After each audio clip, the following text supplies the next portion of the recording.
You referenced the partnership, and what you're talking about is it's called the Natives Prepared Project, and it's a grant through Feeding America, and Feeding South Dakota is the partner food bank with you on that grant, and it's really the idea is to help equip your reservation with the needs that they have to be prepared in an emergency. Natives Prepared is really an opportunity to say, okay, what does your reservation need that should that situation happen, you are able to provide and meet the need.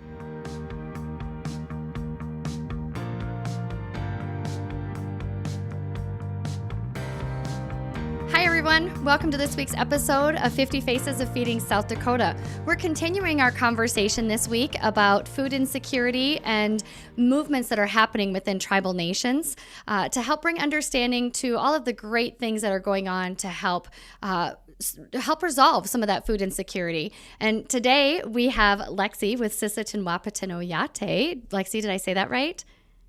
Yes. Thank you very much. Keep me speaking correctly.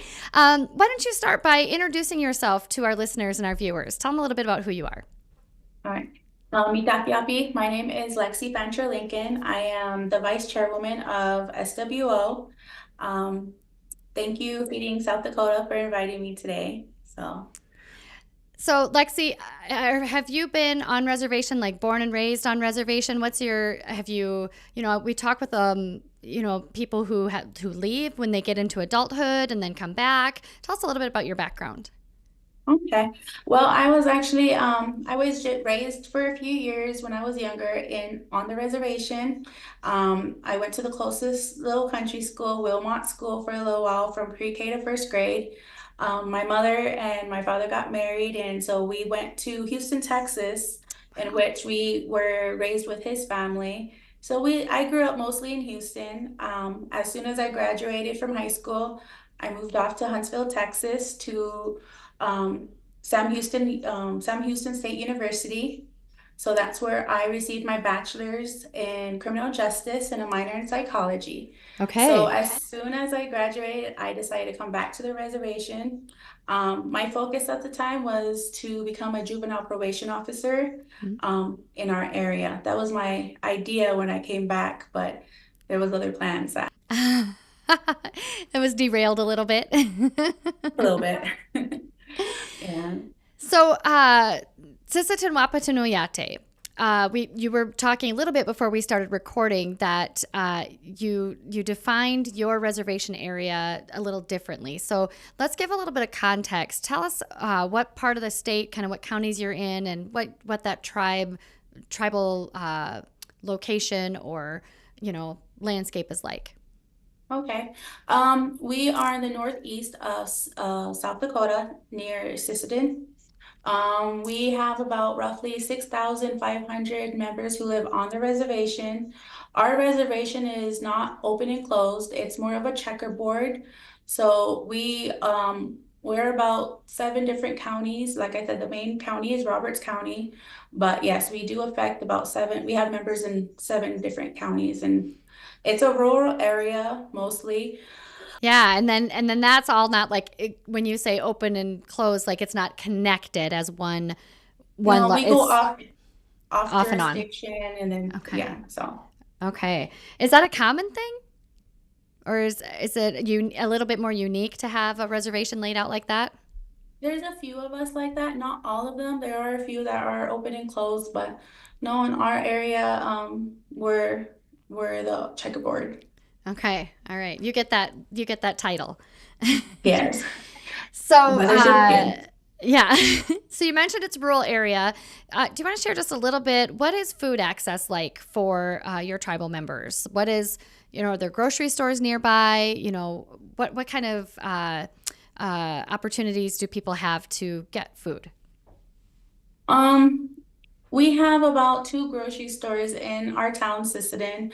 Um, Many people that live in the country are not, it depends on the weather. Usually winter is really hard and difficult for us, and especially for our members, and not just our tribal members, but the community members as well. Mhm. Um, we, like I said, we have two grocery stores, and that's when it becomes a main concern for us is during winter storms and Mhm. during the winter. Um, yeah, so I think it's not very easy access, especially in, like I said, we're a rural area. You know, clean water is a concern, Mm. easy access to medical care and groceries is not, it's not fun times usually during the winter. And I think that's where we're trying to focus on being more proactive than reactive in some areas, just Yeah. ensuring that we can help all members. So that's a really, really important sort of entry into our conversation today, and we'll get into it in just a little bit. But you identify as a tribal member and tribal leadership individual the challenges, and then I would imagine you sort of have this vision for like an ideal state, like what would we like to get our community to. In order to not feel like we're facing these challenges. Do you have a vision for that? Like what would be ideal state? Just having access to all the equipment and supplies that we need would be Mm-hmm. amazing, Yeah. especially, our roads maintenance can be a big help with that when, especially during that time. That's when we start working in our projects of having little community gardens and having this access in different areas. So not everyone has to go to the grocery stores. We're trying to create that Mm-hmm. locations within each of these areas so that each of these areas don't have to travel too far, and just trying to be, like I said, proactive, and then trying to just prepare for homes to have clean water in case there is, emergencies, whether it's water disruption or power outages, stuff like that. So that's our goal, is just trying to be able to provide for each little community. So then that way, um, it kind of takes, I don't want to say make it completely easier, but Sure. easier than what it is now. It prevents an emergency from becoming a life threatening event when you Correct. can have that preparedness. And if I remember correctly, we have a partner within the tribal area, and it is a food pantry. But is it the only one within that area? Or I feel like there was some sort of challenge about hours of access, maybe, or something like it's good to have it, but it's not always open, or it doesn't help get into that widespread area of the reservation. Am I tracking correctly with Yep. that? Okay. So we do have, as of right now, we had two programs. We have our food commodity program, but of course that's based off of household income. So that's kind of limited to some households. And then we do have a food pantry program. So these ones are usually during work hours, 8 to 4:30. Sometimes they're not open. I believe food commodities is usually closed for a week to prepare, while food pantry has to go and deliver. So Yeah. we have these two programs, but we did just create a new food program called Food Security and Preservation Department or Office.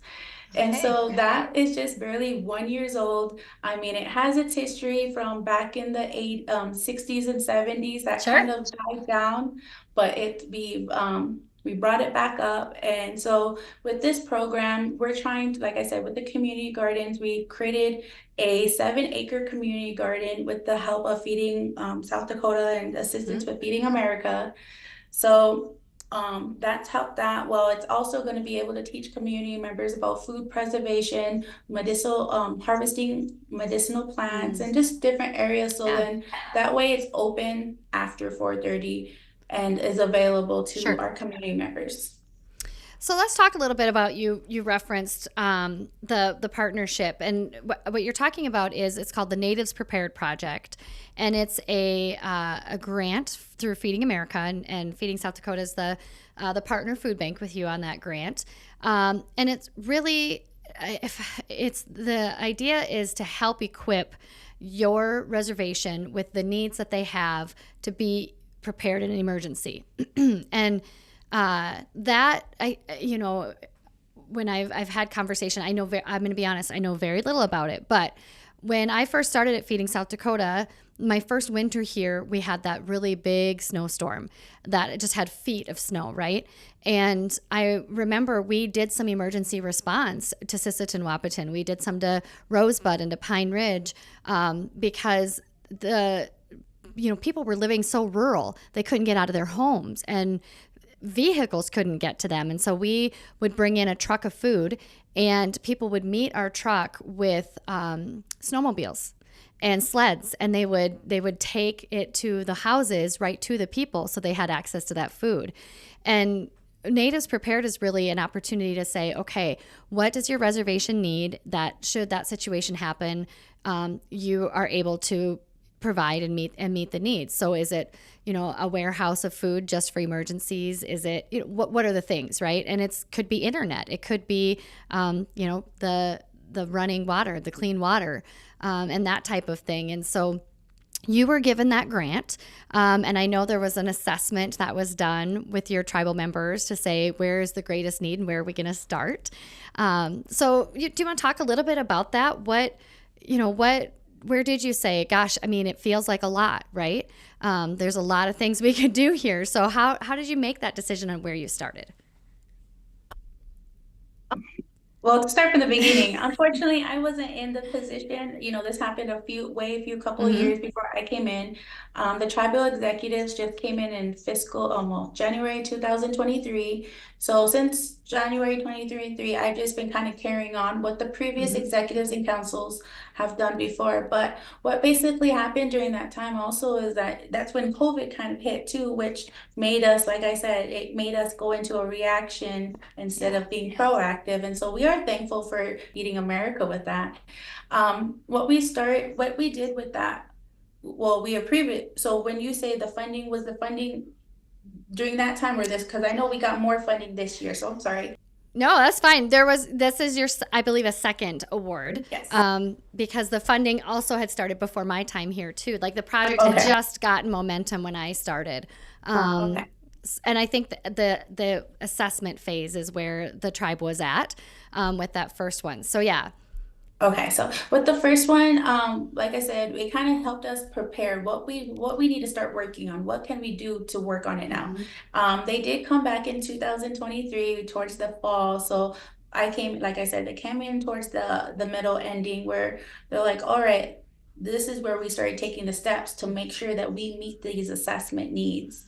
So with that, like I said, we created our new program. One of the items that we did was create the food security and preservation program. With this Mm-hmm. program, we were able to renovate a building that was created, I think it was built in the 1960s, specifically for food preservation. So I'm very happy that it came back to life. And so what we're doing with this program is it's also called the Ole Robertson Building, which is named after an individual who spent his complete time focusing on food preservation and helping members during that time. But this is one of the food storage units where it's like about an 8-room building. And so this one program has 3 different parts to it. It has the food storage for future emergencies. So that's where Mm-hmm. we're using the grant to purchase equipment, freezers.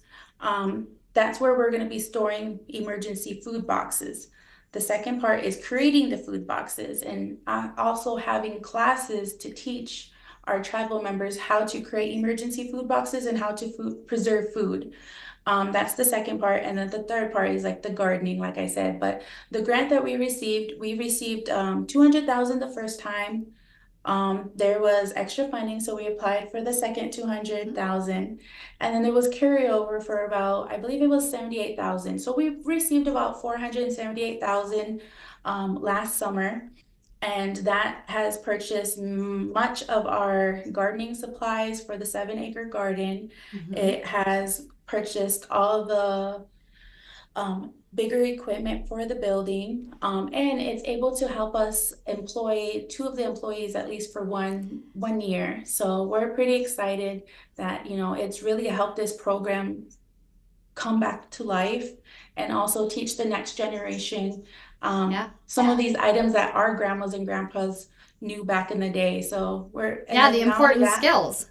Yeah, and then we also have elders who were kids back in the 60s who are attending these classes and are so happy to see this. And they're, everyone's just thankful for the Yeah. natives prepared to assist SWO in this project. And I just feel like there's often conversation when I talk about the work that I do and the work that Feeding South Dakota does. I mean, we're meeting a need right now. We know that there's a food access need, not just in Sisseton-Wahpeton, but in other areas of the state, right? I mean, your tribal counties, in particular, food insecurity ranges from like 10% to 14%. And so that's a big range, but it's also on the higher end of the food security insecurity percentage, right? And that every county in the state has food insecurity. So we know there are people who need food. And as a food bank, it is our responsibility to get food to people so that, they can thrive, right? But I love that this project through Feeding America and talks about sustainability. It talks about how can we equip you to, yes, we'll get you food now and we'll help you with food, but we know that you envision a future where you don't have to have that. You can provide for your members and have that extra as well for those emergency situations. And it's such an important part of fighting hunger is not just meeting the need, but helping to equip the sustainability and the continuation of food. And now, correct me if I'm wrong because I'm not an expert, but food is such an important piece of tribal culture. And, you talk about the preservation, and I remember my grandma canning, and I have a sister who, she was a teacher. She'd spend summers canning. My kids say it's the best spaghetti sauce in the world, right? And I've always, thought that is so cool, but it's just not something I've had an interest in. But it's a skill that's important. And especially if, there would ever come a day where I had issues accessing food, I would need to know that. If I knew that, I'd be able to care for myself. And so, I just think it's such a nice, way to kind of close the circle and say, yes, we're not, we're working toward that lower food insecurity rate. And we're going to start by providing for our members in an emergency and making sure that, because you can't count on Feeding South Dakota to be able to get there. I mean, I always say Sisseton, like the Sisseton exit on the interstate's like the black hole. You just never know. The sun could be shining until you get there. And then, Yeah. but, I just, as I think about it, I'm grateful that the people who invest in Feeding America and provide the dollars can see that this is how those funds are being reinvested, and that really you think of a food bank as just getting food to people because they need it, but we really are interested in and invested in helping build sustainable solutions. Yes, and then not only that, but we also have now, we have these youth programs, we call them summer youth workers. And when we're involving the younger generation to come and then also be a participate in this program, I believe we pulled about 8 to 10 children, about the ages from like 16 to 18. And they're learning about this stuff. They're Yes. learning about gardening. They're learning of the equipment. They're learning how to use tools. Mm-hmm. We're currently putting up some greenhouses up also, and so they're seeing how it works, and so we're pretty excited. And then we have multiple programs that are able to work together. Our natural resource program, we have a buffalo farm, just little programs that are able to work together and teach these things and, be able to provide these classes and community events for our community members for these reasons exactly. So it's great momentum. I mean, it's so exciting. And in a couple years, look at all that has happened through this opportunity. What's next? Like, is there more to build onto this? Is there another direction to go? What does it look like to continue to build on this?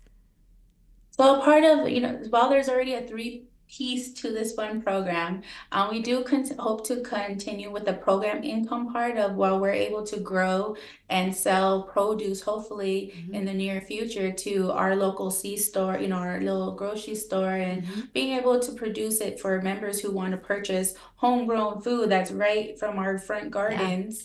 Yeah. We are currently working on opening our meat locker to do teepee. It is Okay. currently in the works, so we're just hopefully just finishing up some last pieces, and that will be doing our meat processing for our buffalo. I believe we have about 528 buffalo, and we have them in two different locations. So yeah, we're it's not just one little piece of food sovereignty for our community. It's in all areas. Mhm. Our natural resource program, our manager, Charlene Miller, she's been handling our apple orchid not orchids Orchard. I know where you were orchards. going. Yep, I know where you were going. I stumble on things all the time. She's been handling that for at least for the past 10 years, and that's open to our community members, which we hope to bring them in the fall to teach them about different apple classes, whether it's Mhm. drying apples, making apple jam, freezing apples. So there's so many little pieces that we're just slowly trying to connect. We just approved our new agriculture plan, which this will be technically the third year of farming on our own land. Mhm. The first year was very successful with, I believe, about 400 acres. The second year, unfortunately, the weather just didn't cooperate, weather being in our second year. And then this year, we will be farming I believe, about 800 to 1,000 acres. So Wow. we're piecing all these little pieces into one big project. And I'm just Mhm. thankful that we have program managers that are able to work together for the betterment of the Yeah. tribe. So Yeah. there's a lot of little pieces that are going into effect right now, but we're not at that level of it's completed yet, but Sure. it's getting there.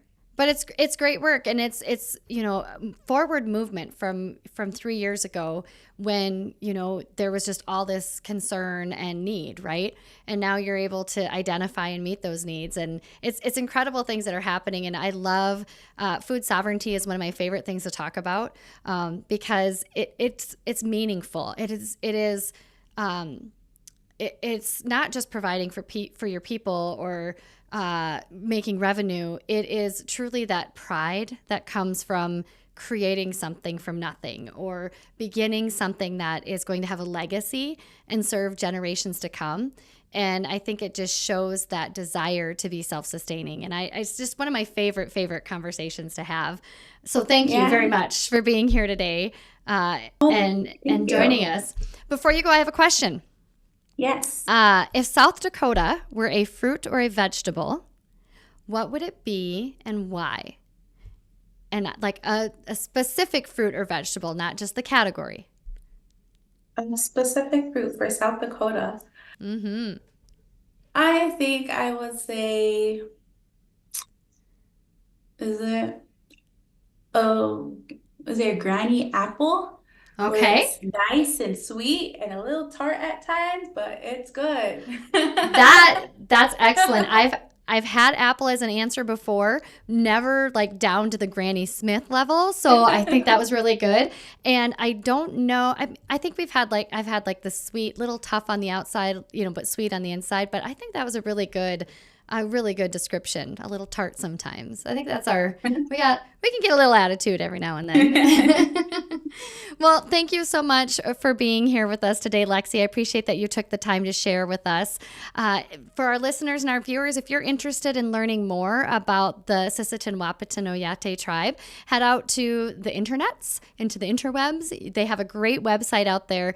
If you want to learn more about the structure of the tribe and the work that they're doing, it really is, when we talk about food sovereignty, it is tribal nations like this that are helping to really propel that movement forward, and just help build this really good food safety net here in South Dakota for all people at the times that they need it most. So thanks for listening and joining us today, and I hope you come back for next week's episode of 50 Faces of Feeding South Dakota.